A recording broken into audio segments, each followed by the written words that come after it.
Bonjour Monsieur Le Pen, voici un micro pour vous exprimer. Si vous voulez vous installer ici ou rester debout, à votre convenance. Ou ici ou debout, comme vous le souhaitez.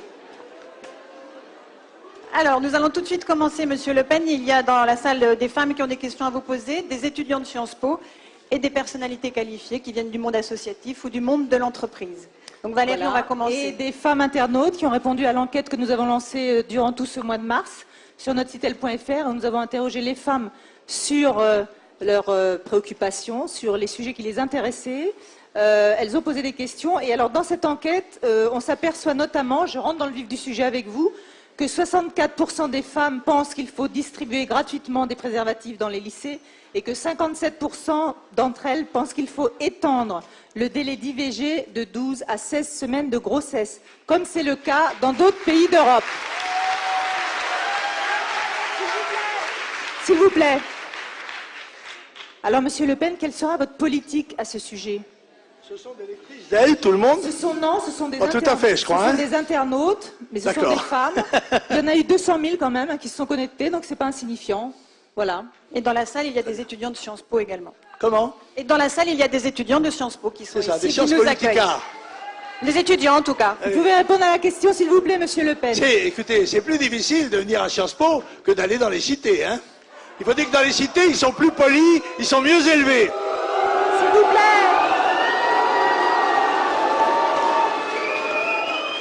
Alors, s'il vous plaît. Précisément concernant le sondage. Précisément, Monsieur Le Pen, votre réponse. Pardon? Votre réponse. Votre question. Alors, ma question, c'était sur le fait que dans notre enquête, 64% des femmes pensent qu'il faut distribuer gratuitement les préservatifs dans les lycées et que 57% d'entre elles pensent qu'il faut étendre le délai d'IVG de la 12e à la 16e semaine de grossesse. Donc, voilà, un peu vos positions sur l'IVG. Honnêtement, je ne pense pas que ce soit les sujets principaux qui préoccupent la population française et son destin. Est-ce que vous souhaitez répondre à ces questions ou pas, Monsieur Le Pen? Est-ce que vous voulez répondre à la question? Que souhaitez-vous en matière d'IVG, d'avortement? Écoutez, je suis pour la défense de la vie, mais je considère que chacun, en quelque sorte, a sa propre responsabilité vis-à-vis de son âme, vis-à-vis de lui-même ou d'elle-même, et vis-à-vis aussi de la société et de sa patrie. Donc c'est votre réponse. OK. Concernant les préservatifs à l'école, la distribution gratuite? Écoutez, moi j'aurais une autre méthode à proposer qui est moins coûteuse. À ceux que ça préoccupe, c'est le manu militari. Vous voyez, c'est sans risque. Bon, bien. Alors, est-ce qu'on peut passer alors aux questions politiques? Puisque le ton du débat est donné. Est-ce que Isabelle Bérard est là? Est-ce que, voilà... Le ton est donné par votre auditoire. Hein. Est-ce que Isabelle Bérard est là pour nous parler de politique? Alors, non. Alors, est-ce que Françoise Larivière est là pour poser sa question, s'il vous plaît? Elle est juste ici, Monsieur Le Pen. Françoise Larivière. Monsieur Le Pen, bonjour. Bonjour. Ma question est, est-ce que vous comptez rétablir la peine de mort pour les crimes les plus odieux, les viols d'enfants et toute autre exaction dont nous sommes de plus en plus victimes? Oui, je pense que l'échelle des peines doit correspondre à l'échelle des crimes. Et que si l'on écrète l'échelle des peines, comme on l'a fait malheureusement récemment, en supprimant d'une part la peine de mort et en supprimant aussi la peine perpétuelle réelle, eh bien on déséquilibre totalement le système de répression pénale et donc de protection des innocents et de la société. Je suis donc partisan pour un certain nombre de crimes particulièrement odieux, et en particulier pour les criminels comment dirais-je, de responsabilité suprême, de rétablir la peine de mort. Les criminels, les serial killers me paraissent relever de la peine de mort, oui en effet. Quitte à modifier la Constitution. Quitte à modifier la Constitution. S'il vous plaît. Oui, j'ai trouvé scandaleux de faire entrer cette disposition dans la Constitution, mais ça n'est pas le moindre scandale que Jacques Chirac ait commis au cours de sa présidence. Merci. Alors, une autre question dans la salle, qu'elle soit politique ou qu'elle porte sur des sujets de société. Des questions de femmes. Je ne vous vois pas. Oui, alors Ourida, est-ce que Ourida est là pour nous parler peut-être des questions qui la concernent? Oui, elle arrive. Bonjour monsieur. Bonjour. Je viens de la préparer en fait, un petit peu longue parce que j'ai envie de poser certaines choses avant de la poser. J'aimerais commencer par dénoncer, pour soulager mon esprit, la récurrence dans votre discours du thème de l'appel d'air, voire de l'invasion des immigrés, qui est un des socles donc, de votre discours et qui est faux et manipulatoire. Au dernier recensement de la population immigrée, c'était donc en 2004, elle était de 4,9 millions, donc 8,1% de la population globale. En 1990, elle était de 7,4%, c'est pas énorme. Ces immigrés travaillent, cotisent, ils aiment la France. Ceux qui sont clandestins ne bénéficient pas de grand-chose, sauf peut-être du salaire de la peur au quotidien.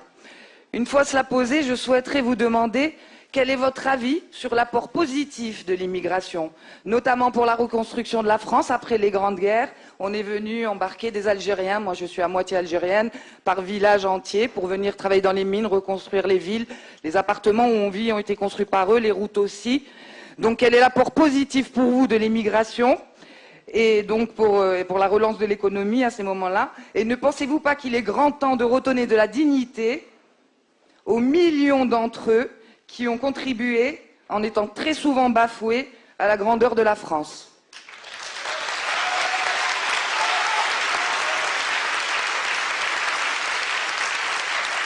Je conteste vos chiffres et je conteste leur interprétation.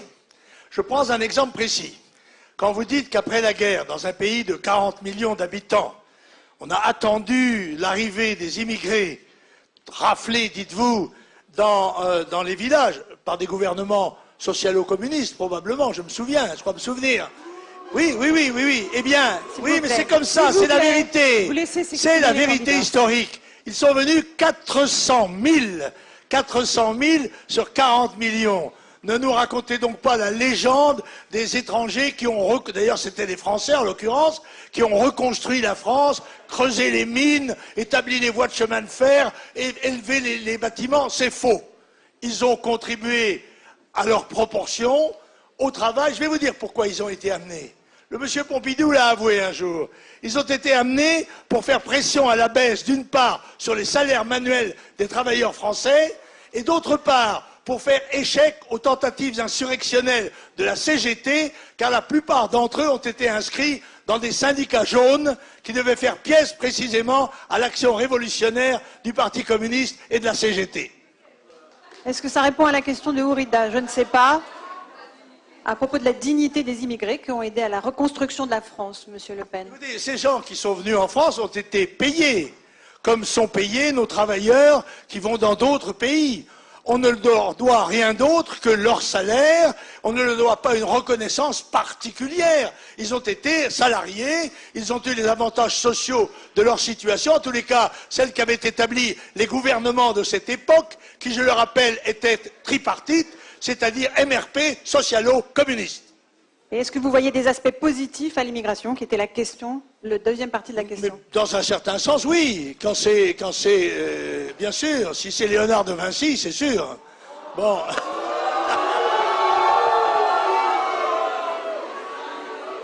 Le gros avantage que j'ai sur votre auditoire, c'est que moi, j'ai été travailleur manuel. J'ai eu des camarades immigrés marocains dans les mines. Vous n'en avez jamais vu qu'au cinéma. Par conséquent, pardon, c'est moi qui connais la situation. J'ai été travailleur manuel dans des métiers très durs. J'ai été marin-pêcheur de chalutier. J'ai été mineur de charbon. Quand vous en aurez fait autant, vous viendrez me donner des leçons. Alors, s'il vous plaît, une question dans la salle. D'établir mademoiselle, une question. Elle est juste là, Oui. monsieur. Alors, bonjour, je voudrais vous interroger sur une de vos affiches électorales où on voit une jeune fille, apparemment d'origine immigrée. Je voudrais savoir, c'est juste une stratégie marketing pour attirer à vous des Français d'origine immigrée ou ça signifie qu'il y a peut-être et donc aussi pour adoucir un peu votre image sulfureuse, ou est-ce que il y aurait un changement de programme au FN, voilà. Vous admettez sans doute que le marketing est un des éléments de la propagande politique. Ça n'est pas absolument indécent, éventuellement. Hein, ça consiste à faire valoir des idées sous une forme picturale, plus sensible, plus compréhensible par un certain nombre de gens. Vous me dites que c'est une personne d'origine immigrée. Je vous en laisse la responsabilité parce que vous auriez pu imaginer aussi que c'était une petite jeune fille originaire des Dom-Tom ou même une petite jeune fille née en métropole depuis au moins 3 générations. Mais vous avez préféré trouver cette explication. Eh bien, écoutez, que chacun trouve son miel dans mon affiche. J'ai posé la question parce que je me suis intéressée à cette question pour un reportage dans le cadre d'un cours. J'ai posé la question à Monsieur Touzet, je crois qu'il fait partie de votre service propagande politique, qui m'a dit qu'elle était d'origine immigrée. Donc c'est pas une fable de ma part. Qui vous a dit ça? Monsieur Touzet, qui fait partie de votre bureau. Écoutez, la prochaine fois, vous inviterez Monsieur Touzet pour vous donner ses commentaires sur les choix picturaux des affiches électorales. En tous les cas, ce qui est certain, c'est que ce choix a eu un impact indéniable. Et je suis heureux qu'il ait fait se poser des questions sur ce qu'était la réalité de l'attitude de Jean-Marie Le Pen par rapport notamment au phénomène de race. Et je voudrais vous préciser que la première fois que j'ai été élu député, il y a 51 ans, mon deuxième de liste était noir. Il était... Oui, il s'appelait Roger Sauvage. Il s'appelait Roger Sauvage. S'il vous plaît, s'il vous plaît.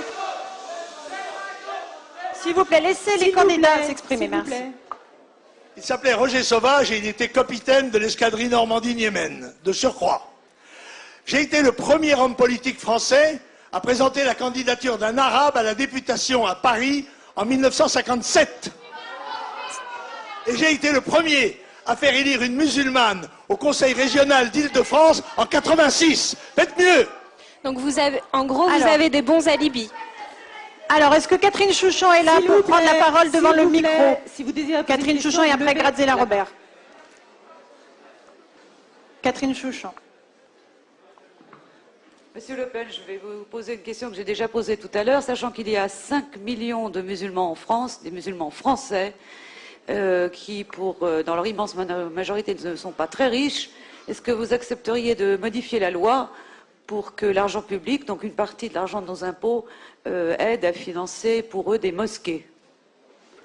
S'il vous plaît. Je suis hostile au financement public des mosquées, parce que c'est contraire à la loi de 1905, comme d'ailleurs vient de le reconnaître le commissaire de gouvernement du tribunal de Marseille, qui a requis, et je crois que c'est hier, l'annulation de la disposition municipale de M. Gaudin, qui accordait un bail amphithéotique de 99 ans pour construire une mosquée cathédrale.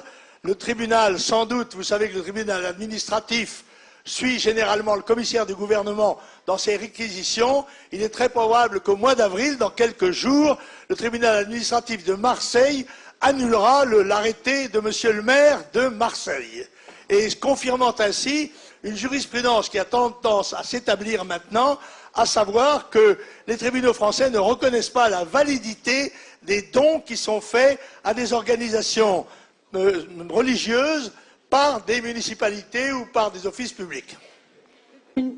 Est-ce que ça répond à votre question? Pas tout à fait, parce que je crois que cet argent n'est pas suffisant. Mais si vous prenez la France catholique, il y a des églises depuis que le catholicisme existe. Donc il n'y a pas de problème de construction d'églises. Or, les mosquées, il n'y en a pas assez pour les musulmans.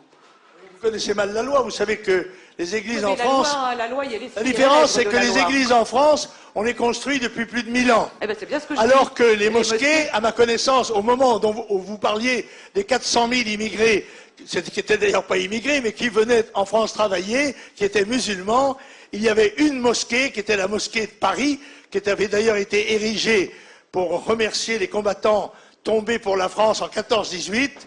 On n'a revendiqué aucune autre mosquée que celle-là. Comment se fait-il que maintenant, il y a un grand mouvement de revendication de ces constructions de mosquées? Et d'ailleurs, moi personnellement, j'admets parfaitement qu'on fasse des édifices du culte. La seule chose que je refuse, ce sont les mosquées cathédrales, qui sont généralement financées par l'Arabie Saoudite dans un but de propagande. Et ça, je ne l'accepte pas. Finançons-les avec de l'argent français. Eh bien, je ne l'accepte pas de la part de l'Arabie Saoudite, mais si on construit des mosquées, c'est-à-dire des lieux de culte, qui n'ont pas un aspect visiblement provoquant ou conquérant, eh bien je suis d'accord. S'il s'agit de Dieu et pas de la politique que l'on fait sous son couvert. Une autre question dans la S'il vous salle, plaît. ici à gauche, mademoiselle. Bonjour monsieur, à Paris ou en région parisienne, 90% des personnes qui se présentent pour des emplois de garde d'enfants à domicile sont des femmes étrangères ou d'origine étrangère. Si ces femmes n'étaient pas là, qui garderait nos enfants? Oui, c'est une bonne... Alors la garde d'enfants, monsieur Le Pen. Oui, je crois que c'est un raisonnement spécieux, si vous voulez. Et si en effet, ce sont des femmes étrangères, vous me dites qu'elles sont étrangères ou qu'elles sont françaises? Parce que je voudrais savoir. On me dit d'un côté que les 5 millions ou 6 millions, je crois, le revendiquent-ils, sont des Français, et d'un autre côté, ce sont des étrangers. Ils sont français ou ils sont étrangers? Par conséquent, si les enfants sont gardés par des femmes françaises dans les crèches, je ne vois absolument aucun inconvénient à cela. Et même si ce sont des femmes étrangères, si elles sont dans une situation régulière, si elles ne sont pas en situation régulière, selon moi, elles doivent être invitées à rentrer chez elles, puisque nous sommes dans un pays qui compte 5 millions de chômeurs, et qui compte aussi 7 millions de pauvres, au-dessous de 500 €. Et que par conséquent, si la France a des générosités à faire, elle doit d'abord les faire vers ses propres enfants. D'autant que ce sont eux qui payent en plus. Alors, monsieur Le Pen, vous ne répondez pas vraiment à la question sur la garde d'enfants. Monsieur Le Pen, s'il vous plaît, la question sur la garde d'enfants, vous ne répondez pas vraiment concrètement. Quelles sont les mesures, vous, que vous prendriez pour justement aider les femmes qui veulent travailler? Écoutez, et qui ont moi, des enfants à garder? je fais une proposition qui est relativement coûteuse et importante. C'est de permettre aux femmes qui le souhaitent, de pouvoir élever leurs enfants. Et pour cela, de leur attribuer un revenu parental du niveau du SMIC pour le premier enfant pendant 3 ans, pour le deuxième pendant 3 ans, pour le troisième pendant 4 ans. Il s'agit là des femmes qui souhaitent élever leurs enfants. Et je dois dire que je suis en faveur de cette pratique. Parce que je crois que l'apprentissage humain dans tous ces domaines se pratique dans la petite enfance avec beaucoup d'efficacité et généralement par mimétisme. C'est l'influence qui est exercée, pas seulement pour la formation du corps, pour la formation de l'esprit, mais aussi pour la formation de l'âme, du cœur, de l'affectivité. Tout cela, c'est construire un petit homme ou une petite femme. Et je ne suis pas absolument sûr que cela soit réalisé dans les écoles maternelles, quelle que soit la qualité des personnels qui sont à la disposition de ces écoles. Alors je souhaite donc, moi, que, en tous les cas, les femmes qui souhaitent plutôt travailler, ou qui souhaitent plutôt travailler en un moment donné, je crois que tout doit être fait pour faciliter la garde de leurs enfants. Pour l'instant, cette garde, je crois, est financée par les communes, par les municipalités. C'est quelquefois d'ailleurs très coûteux, il faut le dire, et je souhaite que ce système soit amélioré, puisque je suis un partisan du développement de la démographie française. Je souhaite qu'il y ait plus d'enfants. Et par conséquent, je pense qu'il faut aider, investir. Or, je regrette, madame, si cet investissement a été fait depuis 30 ans de façon quelquefois involontaire en faveur de l'immigration, j'aurais préféré qu'elle soit faite en faveur du développement de la population française. Oui, bonjour, pardon, excusez-moi, ça va juste à la suite de ça. S'il vous plaît, pas tout le monde en même temps. Pardon. Si vous avez des questions, venez jusque-là, jusqu'au micro. Allez-y. Bonjour Monsieur Le Pen. Dans le cadre de ce dont vous venez de parler, si une femme, je me sens concernée puisque j'ai 3 enfants en bas âge, si une femme fait le choix de travailler et de ne pas élever à plein temps ses enfants, que ferez-vous concrètement pour l'aider à concilier sa vie privée, sa vie familiale, sa vie professionnelle et également ses engagements qui peuvent être associatifs ou politiques? Merci. Que ferez-vous pour aider la conciliation entre la vie privée, la vie professionnelle et éventuellement même les femmes qui sont dans le milieu associatif ou celles qui font de la politique? Alors peut-être qu'après on abordera la question de la parité. C'est sûr, mesdames, mesdemoiselles, que vous avez de ce côté de la vie un handicap social et que vous êtes chargé. Ben oui, c'est ainsi. Une bande d'imbéciles. Vous savez que huer. S'il vous plaît. S'il vous plaît. C'est ça. Si c'est ça le mode de raisonnement qu'on apprend à Sciences Po, ben merci. Vous pouvez au moins écouter. Monsieur Le Pen, s'il vous plaît. On reprend la discussion calmement, s'il vous plaît. Merci beaucoup. Moi, je veux bien être ici pour répondre aux questions qui me sont posées. S'il vous plaît. Pas pour être insulté par des nervis ou des provocateurs. S'il vous plaît. Voilà. Alors j'ai dit donc que la société féminine française souffrait de handicap structurel, si je peux dire, puisqu'aussi bien reposent sur leurs épaules deux responsabilités quand elles travaillent, c'est-à-dire celle de leur travail, mais aussi bien sûr celle de leur famille, voire même celle de leur foyer. Et ceci les met dans une situation, bien évidemment, de fatigue, de stress, qu'on doit essayer de résoudre ces problèmes au mieux, en essayant de respecter la liberté de chacun de faire son choix pour une solution ou pour l'autre. Mais c'est de l'intérêt national, c'est de l'intérêt de tous que d'essayer de fournir à ceux ou celles qui veulent travailler en même temps qu'élever des enfants, eh bien, les solutions qui sont les plus favorables.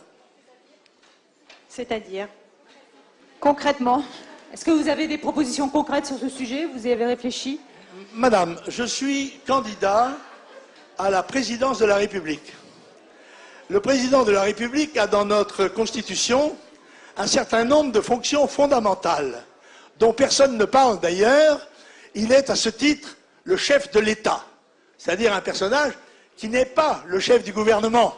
Notre Constitution disposant que c'est le chef du gouvernement qui détermine et qui conduit la politique française. Je remarque que dans cette campagne électorale, on a dérivé, volins-nolins, vers une conception américaine, peut-être sous l'influence de M. Sarkozy, une confluence américaine du rôle du chef de l'État, c'est-à-dire un chef de l'État qui serait en même temps chef de gouvernement. Ça n'est pas ma conception, mais cependant, je confesse que j'ai été entraîné à la remorque de tout le monde, à donner un certain nombre de préconiser un certain nombre de solutions qui, sans entrer dans les détails extrêmes de Mme Royal ou de M. Sarkozy, constituent, il faut bien le dire, des lignes de force de gouvernement. Mais ça n'est pas, je voudrais que vous soyez bien consciente, madame, que ça n'est pas au chef de l'État de vous dire quels seront les horaires des crèches, ni la manière dont elles seront financées.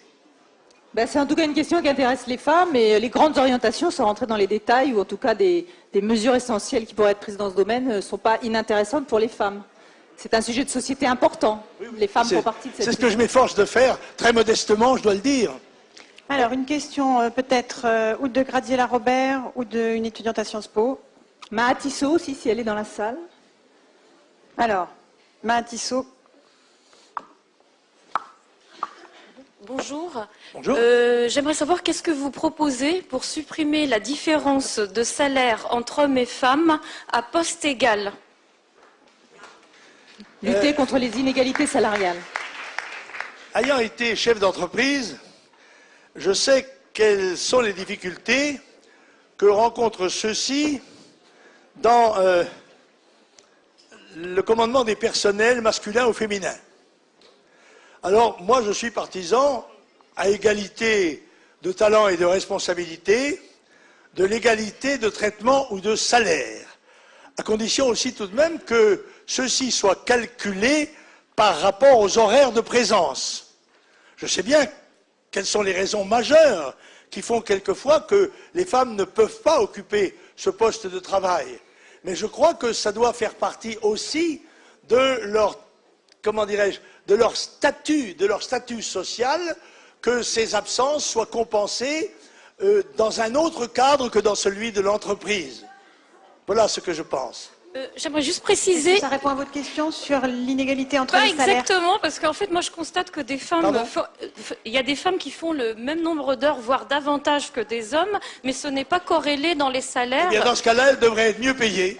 Ça ne me choquerait pas. Et concrètement, qu'est-ce que vous ferez pour contrôler effectivement que les entreprises appliquent bien ce respect au niveau des traitements? Quelles sont des mesures pénales, financières ou autres?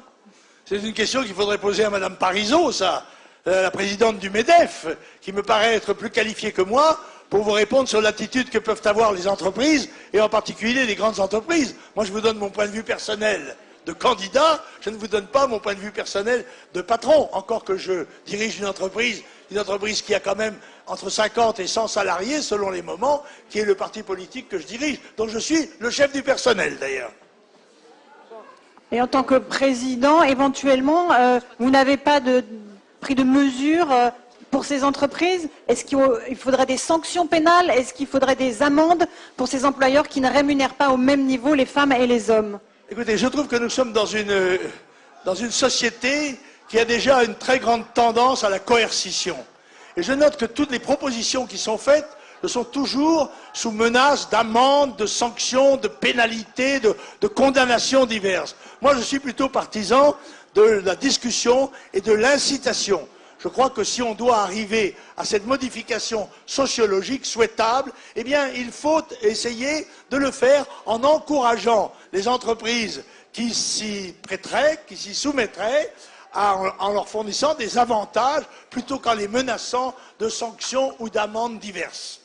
Graziella Robert, très vite, une question. Oui, bonjour, Monsieur Le Pen. Si vous pouvez parler fort, bonjour. Merci. Oui, bonjour, Graziella Robert pour Médecins du Monde.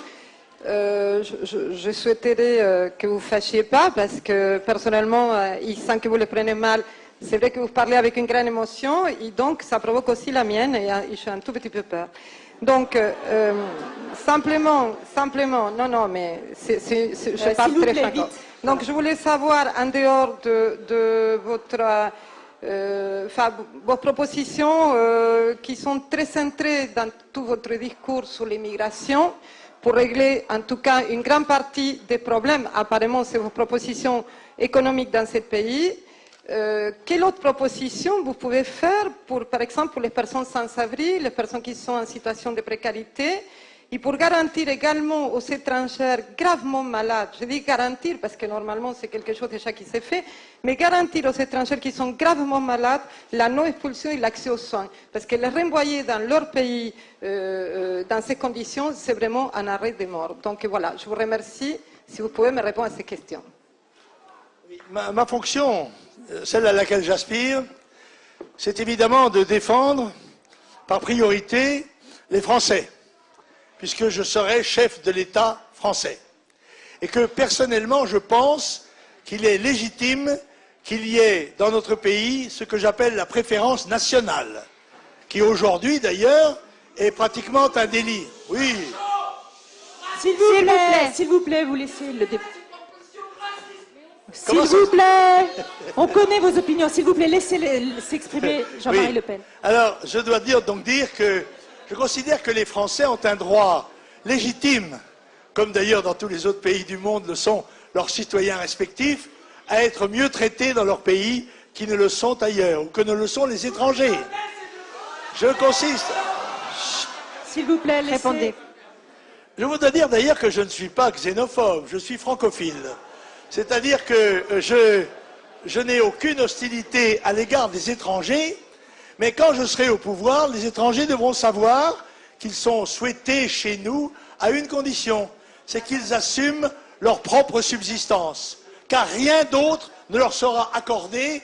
Avec 2500 milliards d'euros de dette, la France ne peut pas se payer ce luxe. Avec 7 millions de pauvres, elle se doit d'abord aux siens avant de se devoir à ceux des autres. Mais j'accuse les partis politiques depuis 30 ans d'avoir ignoré des phénomènes fondamentaux comme l'augmentation de la population mondiale de 1 milliard à 7 milliards d'habitants en un siècle, de la même manière qu'ils n'ont pas compris que la vie avait augmenté de 15 ans et que par conséquent c'est ce qui les a portés à mettre l'âge de la retraite à 60 ans au moment où les Allemands sont en train de la mettre à 67 et à mettre en plus les 35 heures qui ruinaient l'économie française. Alors on peut faire ce genre de choses, mais on va dans le mur et on n'y va plus, on y est. Par conséquent, maintenant c'est le problème, il faut reculer. Quand on est dans une impasse et qu'on a été dans le mur, il faut essayer de s'en sortir pour prendre une autre voie que celle-là. Alors je dois vous dire que, pour être parfaitement clair, si j'arrive au pouvoir, je décréterai immédiatement l'immigration zéro. C'est-à-dire que, compte tenu de l'énorme stock de population étrangère entrée chez nous depuis 30 ans, l'énorme stock de population étrangère entrée chez nous depuis 30 ans, si nous devons faire l'effort d'intégrer voire même selon mes vues à moi, d'assimiler ces populations, il est bien évident qu'on ne peut pas le faire s'il continue d'entrer dans notre pays 3 à 400 000 étrangers nouveaux par an. Ce n'est pas possible. Et par conséquent, cela ne se fera pas. Et donc, je prendrai des dispositions pour pouvoir essayer de stabiliser la situation. Je mettrai d'ailleurs, comme je suis un adversaire résolu de la double nationalité, je mettrai les gens à double nationalité devant le choix. Ou bien ils se déclareront français et ils auront droit à toutes les prérogatives attachées à cette nationalité, ou ils se déclareront étrangers, auquel cas ils seront soumis au droit général des étrangers, à savoir qu'ils peuvent rester dans notre pays, mais ils ne peuvent y rester qu'à leurs frais. Monsieur Le Pen, vous n'avez pas répondu à ma question, s'il vous plaît, par rapport aux étrangers malades. Écoutez, juste en un mot. Si ce sont des étrangers, si un étranger tombe gravement malade, comme cela, hein, c'est-à-dire s'il n'est pas arrivé avec le sida ou avec une autre maladie en venant... Non, mais Monsieur Le Pen, s'il vous plaît, des gens qui sont malades, comment vous pouvez... Si c'est accidentel, madame, nous ne donnerons pas la preuve de notre inhumanité en ne le soignant pas. Mais je pense que peut-être aussi doit-on, à la frontière française, être plus vigilant que l'on est, par exemple, sur les gens qui entrent en France pour exiger d'eux, comme dans la plupart des autres pays du monde, des qualités de santé nécessaires. Nous ne sommes pas obligés de porter toute la misère et toutes les maladies du monde sur notre dos. Monsieur Le Pen, est-ce que vous êtes favorable à un débat entre les candidats avant le premier tour, un débat que souhaitent de nombreux candidats? Oh, tout à fait. J'étais même tellement sûr de cela que je pensais que j'aurais un débat avec M. Chirac au deuxième tour de l'élection présidentielle de 2002. Mais je suis obligé de constater qu'il s'y est dérobé. Et je pense que ceux qui font ces propositions aujourd'hui ne sont pas très sincères. Moi, personnellement, j'y suis prêt, bien sûr. Ok, alors, quelles sont vos 3 propositions alors? Monsieur Le Pen, est-ce que vous pourriez nous dire les 3 propositions, les 3 mesures que vous prendriez en faveur des femmes si vous êtes élu à la présidence de la République? Pardon? Les 3 propositions, les 3 mesures en faveur des femmes, comme nous l'avons demandé à chaque candidat. La première, c'est évidemment le revenu parental, le salaire parental, dont j'ai détaillé tout à l'heure la composition et qui est à la hauteur du SMIC, qui doit permettre aux femmes qui le souhaitent de soigner et d'élever leurs enfants elles-mêmes jusqu'à l'âge de 10 ans au moins. Voilà.